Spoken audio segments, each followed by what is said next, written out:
मेरे अल्लाह मुझे माफ फरमा, अपनी नफ्स के हाथों गिरफ्तार हो चुकी, मुझ पर रहम फरमा। तेरी राह पाने के बाद फिर से गुमराह हो गया हूँ। मेरे खुदा मुझे फिर से हिदायत दे दे। तेरे बंदों ने बहुत दिल दुखाया है मेरा, अब तू ही मेरे दिल को सुकून दे दे।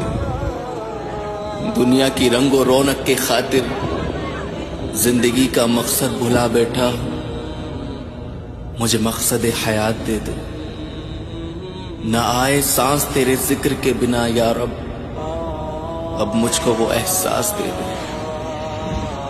मुझे आफियत अता कर, तू मुझे हलाल रिज़्क़ दे दे।